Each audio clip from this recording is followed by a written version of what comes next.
Hello, good morning class. I am Omtika Singh, your biology teacher, class 11th. Today I am discussing about few topic. First things is mitochondria and second things is lysosomes. तो आज हम discuss करेंगे दो topic पर discuss करेंगे mitochondria और lysosome के। सबसे पहले हम बात करते हैं माइटोकॉन्ड्रिया। आप जानते हैं mitochondria is a power house of the cell. जो सेल होती है, सेल का मेन पार्ट्स होता है जो कि एनर्जी देता है। ठीक है, एनर्जी का एक हाउस हुआ, जनरेट करने का हाउस हुआ। ठीक है, ये जनरेट भी करती है और माइटोकॉन्ड्रिया स्टोर भी करती है एनर्जी को। ठीक है, तो ये किसका हाउस है? Power house of the cell. तो सेल आप जानते हैं,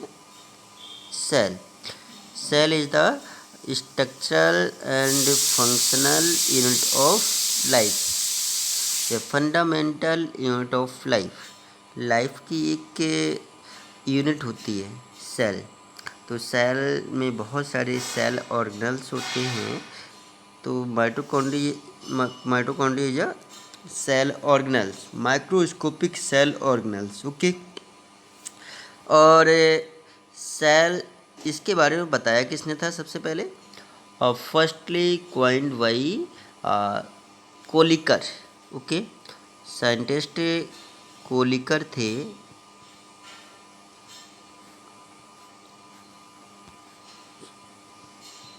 कोलिकर इन 1880 में बताया था। 1880 में बताया कि कोलिकर ने माइटोकॉन्ड्रिया के बारे में बताया था। ठीक है, और term was given by scientist Wanda. जो साइंटिस्ट वेंडा थे, वेंडा ने माइटोकॉन्ड्रिया टर्म के बारे में बताया। ठीक है, साइंटिस्ट एक अल्टमान थे, रिचार्ड अल्टमान। ठीक है, हम बात करते हैं रिचार्ड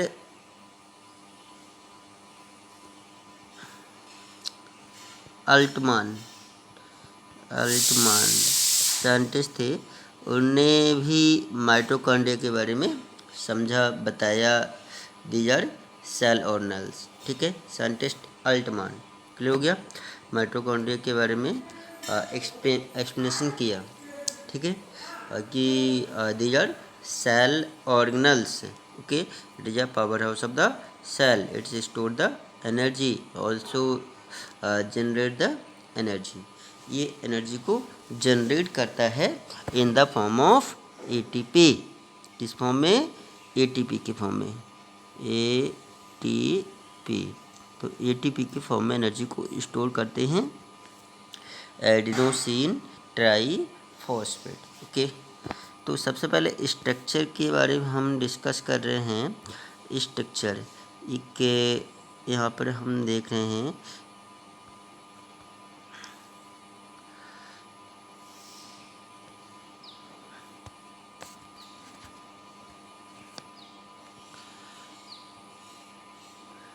ओके, ये structure of mitochondria, diagram of mitochondria.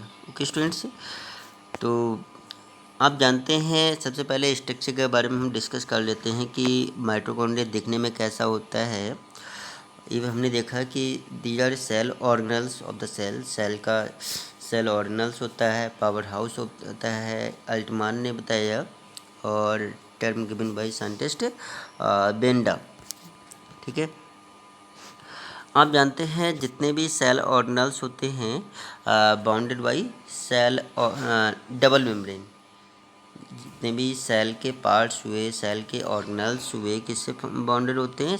Double cell membrane से बाउंडेड होते हैं, प्लाज्मा मेम्ब्रेन से बाउंडेड होते हैं, but except that the ribosomes. तो राइबोसोम्स होते हैं do not bounded by any membrane. Okay students, तो इसमें 2 मेम्ब्रेन होती है, एक आउटर मेम्ब्रेन और एक इनर मेम्ब्रेन। ये चलो देखते हैं आउटर चैम्बर। तो यहाँ पर सबसे पहले की बात करते हैं inner membrane, these are inner membrane. ये वाला ये क्या है, इनर मेम्ब्रेन, और ये है आउटर मेम्ब्रेन। जो ये क्या है, आउटर, और सबसे बाहरी लेयर है आउटर मेम्ब्रेन, सबसे इनर लेयर है इनर इनर ये है इनर मेम्ब्रेन। क्लियर होगा, outer membrane and inner membrane. तो यहाँ पर इसके बिटवीन जो स्पेस होता है, दीज आर आउटर मेम्ब्रेन और दीज आर इनर मेम्ब्रेन, इनके बीच में जो ये स्पेस है, तो इस स्पेस को क्या बोलते हैं, इस स्पेस को क्या बोलते हैं, आउटर चैम्बर। क्लियर हो गया, दीज आर आउटर चैम्बर। और इनर चैम्बर किसे कहते हैं? अच्छा, ये जो फिंगर लाइक प्रोजेक्शन शो कर रहे हैं, इसमें जो फिंगर लाइक प्रोजेक्शन, ये जो पार्ट्स है, ये जो पार्ट्स है, इसको जैसे इस टाइप से ये फिंगर्स बना लेते हैं, अंदर तरफ धसे हुए होते हैं, इनर मेम्ब्रेन अंदर की तरफ धसी हुई होती है, तो इसे क्या बोलते हैं, क्रिस्टी या क्रिस्टा। क्लियर हो गया, तो इज आर क्रिस्टा, तो ये क्या हो जाएगा, क्रिस्टा हो जाएगा। तो ये क्रिस्टी भी कहते हैं और क्रिस्टा भी कहते हैं। क्लियर हो गया। और ये क्रिस्टा में ये जो क्रिस्टा है, ये चलो एक ये क्रिस्टा मान लेते हैं, दीज आर क्रिस्टा या क्रिस्टी। क्लियर हो गया। तो इसमें ये जो हेयर लाइक स्ट्रक्चर दिख रही हैं, ये वाले जो हेयर लाइक स्ट्रक्चर दिख रही हैं, इसे क्या बोलते हैं, ऑक्सीजोम कहते हैं, स्टूपिड ऑक्सीजोम्स। तो ये दीज आर ऑक्सीजोम्स। क्लियर हो गया, ये ऑक्सीजोम्स हैं। और यहाँ पर ये राइबोसोम्स भी दिख रहे हैं, ये क्या हैं, राइबोसोम्स हैं। तो 70S टाइप के राइबोसोम्स होते हैं किसमें, माइटोकॉन्ड्रिया में। क्लियर हो गया। तो ये क्रिस्टा क्या होते हैं, क्रिस्टा जो फिंगर लाइक प्रोजेक्शन होती है उन्हें क्या बोलते हैं, क्रिस्टा। और क्रिस्टा में जो हेयर लाइक स्ट्रक्चर्स निकली होती हैं, इन्हें क्या बोलते हैं, ऑक्सीजोम्स कहते हैं। और इसी में राइबोसोम्स भी फील होते हैं 70S। तो ये अब जो इनर चैम्बर है, inner chamber the space between two Crysta. तो टू क्रिस्टा के बीच में जो स्पेस होता है, जैसे एक क्रिस्टा ये है, एक क्रिस्टा ये है, तो ये इसके स्पेस को क्या बोलेंगे, इनर चैम्बर।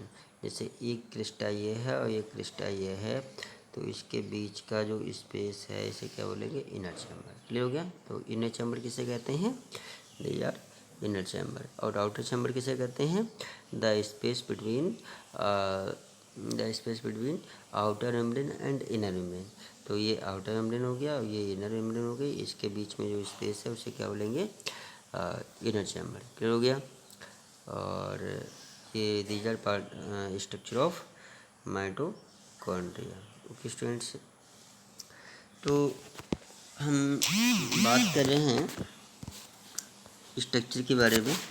सबसे पहले माइटोकॉन्ड्रिया होता क्या है, the mitochondria are visible under a light microscope, these are microscopic. आप जानते हैं बेटा, these are cell organelles, all cell organelles is microscopic as small sphere sold rod like distributes in cytoplasm में मूव करते रहते हैं। Their detailed structure has been revealed by electron microscope. तो electron microscope की हेल्प से हम आसानी से इसको स्टडी कर सकते हैं। प्रेजेंट्स कहाँ होता है, मतलब the mitochondria are found in all eukaryotic cell, जितने भी यूकैरियोटिक ऑर्गेनिजम्स होते हैं, सेल होते हैं, उसमें माइटोकॉन्ड्रिया प्रेजेंट्स होते हैं। They are lacking in anaerobic के प्रोटोजोन्स। तो एनाएरोबिक जो प्रोटोजोन्स होते हैं उनमें एब्सेंट होते हैं। ये कैसे होते हैं, ठीक है। स्ट्रक्चर, पर्टिकुलर स्ट्रक्चर अभी मैंने आपको बताया स्ट्रक्चर के बारे में। द माइटोकॉन्ड्रिया आर यूजुअली कैसे होते हैं, फ्लैटेंड इन शेप के होते हैं। It is spherical, Oval, cylindrical, filamentous हो सकते हैं। क्लियर हो गया। Spherical, Oval, cylindrical in shape में हो सकते हैं, ठीक है। Each mitochondria is bounded by double membrane, मतलब तो जितने भी हम सेल ऑर्गेनेल्स होते हैं वो डबल मेम्ब्रेन से बाउंडेड होते हैं। और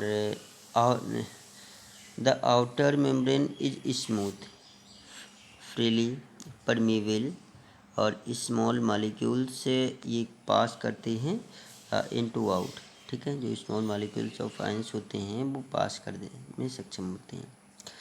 इनर मेम्ब्रेन कैसे होती है? सेलेक्टिवली परमीबल होती है और एंड इस थ्रू इन न्यूमरस जो आयंस होते हैं वो पास होते हैं, कुछ आयंस, ठीक है।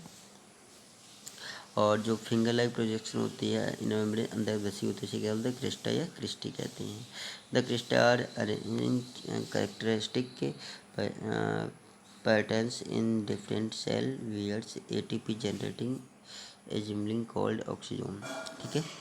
जो क्रिस्टा होते हैं, क्रिस्टा मैंने अभी बताया कि ये जो फिंगर लाइक प्रोजेक्शन होते हैं ये क्या जनरेट करते हैं? एटीपी, एनर्जी जनरेट करते हैं, क्लियर हो गया। इसे ऑक्सीजोम कहते हैं। और oxysome generate the energy in the form of ATP, adenosine try phosphate, clear हो गया। तो ये the space between inner chamber and outer chamber is known as the space between inner layer and outer layer is known as outer chamber, and space between two crista is known as inner chamber, ठीक है। और इसमें matrix भी feel होता है, इनके अंदर matrix feel होता है। और मैट्रिक्स से किसका बना होता है? लिपिड है, प्रोटीन है, फैट है, इससे फॉर्म होता है लिपिड। और also contain DNA and RNA, clear होगा। डीएनए भी प्रेजेंट्स होता है और आरएनए भी प्रेजेंट्स होता है।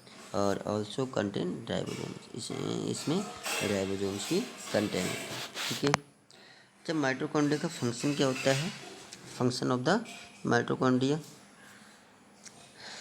Mitochondria is the power house of the cell. मैंने आपको बता दिया कि ये क्या करते हैं? Power house of the cell होते हैं। और सेल ये इन द एनर्जी स्टोर करते हैं इन the form of ATP, adenosine triphosphate. It's also store the energy and also generate the energy generate करते हैं बाय देयर ऑक्सीजोम, जो क्रिस्टा पर अरेंज होते हैं, ठीक है।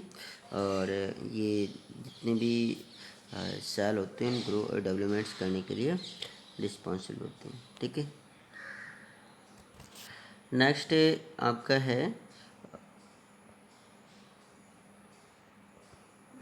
नेक्स्ट टॉपिक लाइसोसोम्स, क्लियर हो गया। पहला माइटोकॉन्ड्रिया है और दूसरा लाइसोसोम्स है। Lysosome say that next topic is lysosomes. These are microscopic organisms present in all eukaryotic cell. जितने भी यूकैरियोटिक सेल होते हैं उसमें लाइसोसोम्स प्रेजेंट्स होते हैं।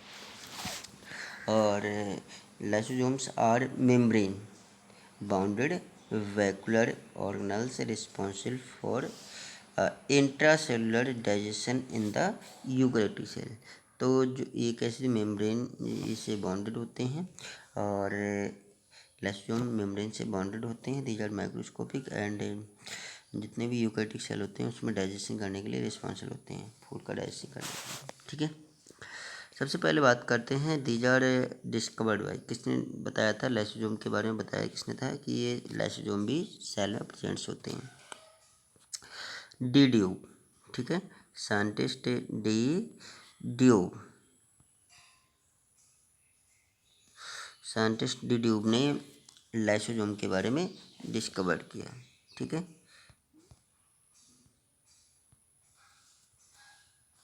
D dupe in 1949, okay. Lysosomes are noticed with electron microscope only. तो lysosome को हम इलेक्ट्रॉन माइक्रोस्कोप की हेल्प से ही देख सकते हैं कि ये प्रेजेंट्स होते हैं एवरी यूकेरियोटिक सेल और दे आर माइक्रोस्कोपिक। ओके, और इनका बेसिकली जो मेन फंक्शन होता है सेल में, जितने भी वेस्ट मटेरियल्स होते हैं और फूड को डाइजेशन करने के लिए रिस्पॉन्सिबल होते हैं। ठीक है, और ये मतलब प्रेजेंट्स का होते हैं लाइसोसोम से particularly occurs in all animal cell, जितने भी एनिमल सेल होते हैं उसमें प्रेजेंट्स होते हैं। प्रोटोजोअन्स से fungi and certain plant cell में प्रेजेंट्स होते हैं। Prokaryotes and mature mammalians red blood cell however lack lysosome in general, they are less prevalent in plant cell than the animal cell. तो mostly आप जानते हैं animal cell में तो presents होती हैं, लेकिन किसी न किसी में प्लांट सेल में भी प्रेजेंट्स होते हैं, लेकिन मोस्टली प्लांट सेल में एब्सेंट होते हैं। Okay, lysosomes arise from the Golgi complex, जो किससे अराइज होते हैं, गोल्जी कॉम्प्लेक्स से अराइज होते हैं। Their membrane and hydrolytic enzymes, जो इनकी जो मेम्ब्रेन होती है वो किससे फॉर्म होती है, हाइड्रोलाइटिक एंजाइम से फॉर्म होती है। Membrane formed by their hydrolytic enzyme, clear हो गया, and synthesize of rough endoplasmic reticulum. ये क्या सिंथेसाइज करता है, रफ एंडोप्लाज्मिक रेटिकुलम। इनकी जो मेम्ब्रेन होती है हाइड्रोलाइटिक एंजाइम से फॉर्म होती है, और ये क्या सिंथेसाइज करता है, rough endoplasmic reticulum are transported in vesicles to the Golgi complex for modification and packing. Secretory vesicles word off from the transphase of the Golgi complex and primary lysosomes. Okay, तो आप जानते हैं lysosome में cell organelles and presents in all eukaryotic cell, but mostly presents in animal cell and less present कुछ amounts में plant cell में भी presents होते हैं। ठीक है, और इसका जो स्ट्रक्चर प्रॉपर्टी देखते हैं कि माइक्रोस्कोपिक होते हैं, टैनी होते हैं, स्फेरिकल होते हैं, ओवल इन शेप में होते हैं, और मूव्ड इन अ साइटोप्लाज्म। किस में मूव करते रहते हैं, साइटोप्लाज्म में मूव करते रहते हैं। Each lysosomes is bounded by single unit membrane. तो ये सिंगल मेम्ब्रेन से बाउंडेड होते हैं, और अभी मैंने बताया भी किससे मेम्ब्रेन किससे फॉर्म होती है, हाइड्रोलाइटिक एंजाइम से फॉर्म होती है। और ये क्या करता है, जितने भी जो डाइजेस्टिव मटेरियल्स होते हैं, बायोडिग्रेडेबल सब्सटेंस होते हैं, उनको ब्रेक डाउन करने के लिए रिस्पॉन्सिबल होते हैं। ठीक है, फंक्शंस में डाइजेशन ऑफ यूजफुल मटेरियल, जो सब्सटेंस होते हैं, फूड पार्टिकल्स होते हैं, उनको डाइजेशन करने के रिस्पॉन्सिबल होते हैं। डाइजेशन ऑफ हार्मफुल मटेरियल, उनको भी ब्रेक डाउन कर देते हैं। डाइजेशन ऑफ अनवांटेड मटेरियल्स, जो जितने भी वेस्टेज होते हैं सेल में, उसको ब्रेक डाउन करने के लिए भी रिस्पॉन्सिबल होते हैं लाइसोसोम्स। ओके, तो हमने डिस्कस किया किसके बारे में, लाइसोसोम्स और माइटोकॉन्ड्रिया के बारे में डिस्कस किया। तो ओके, थैंक्स।